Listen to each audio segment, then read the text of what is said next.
Gedung Sate adalah salah satu gedung paling ikonik di Kota Bandung, Jawa Barat. Bangunan ini menjadi landmark penting dan menjadi tujuan wisatawan bagi banyak orang.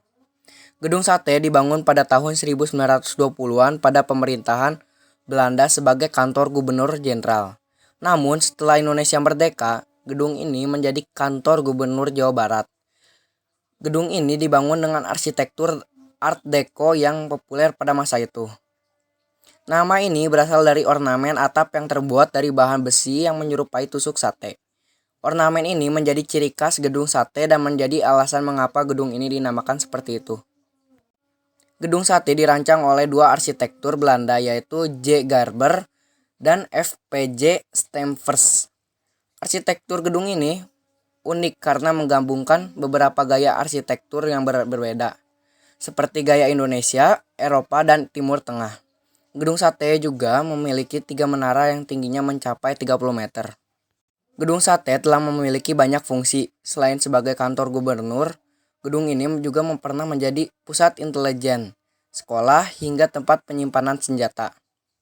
Saat ini, Gedung Sate berfungsi sebagai kantor gubernur Jawa Barat dan juga sebagai pusat kegiatan budaya dan seni. Selama sejarahnya, Gedung Sate mengalami beberapa kali renovasi. Renovasi terakhir dilakukan pada tahun 1986 dan memakan waktu hingga 1990. Pada renovasi tersebut, Gedung Sate mendapatkan berbagai perbaikan dan juga perubahan. Namun, desain dan ornamen asli Gedung Sate memiliki dipertahankan. Keindahan arsitektur Gedung Sate juga menjadikan tempat yang sangat diminati untuk berfoto dan menjelajahi. Pemandangan menara dengan puncak-puncak melengkung di lingkungan oleh taman asri menciptakan suasana yang menawan dan menikmati. Gedung Sate bukan hanya sebuah bangunan bersejarah, tetapi juga dicerminkan dari perjalanan panjang Indonesia melalui berbagai periode sejarahnya, dari masa pemerintahan kolonial hingga kemerdekaan. Gedung Sate telah menyaksikan banyak peristiwa penting dan telah menjadi saksi bisu dari perkembangan Kota Bandung.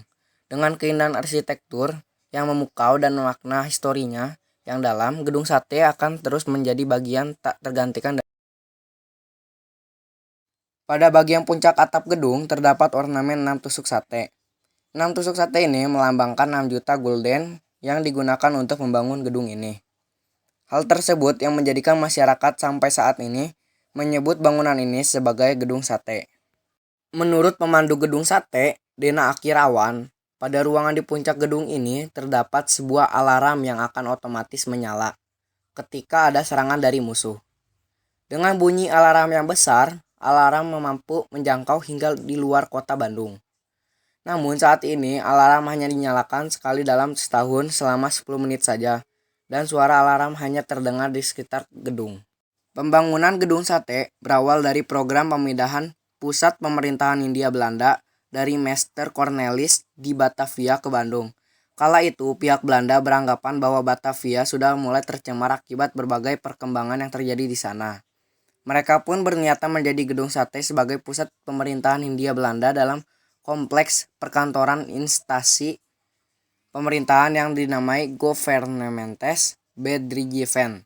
Namun, wacana tersebut tidak terrealisasikan akibat krisis ekonomi yang terjadi pada tahun 1930-an sebagai imbas dari pecahnya Perang Dunia I.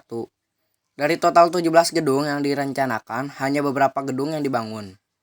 Pembangunan Gedung Sate sendiri melibatkan sekitar 2.000 pekerja. 150 diantaranya adalah pemahat batu nisan dan kayu berkebangsaan Tiongkok asal Kanton.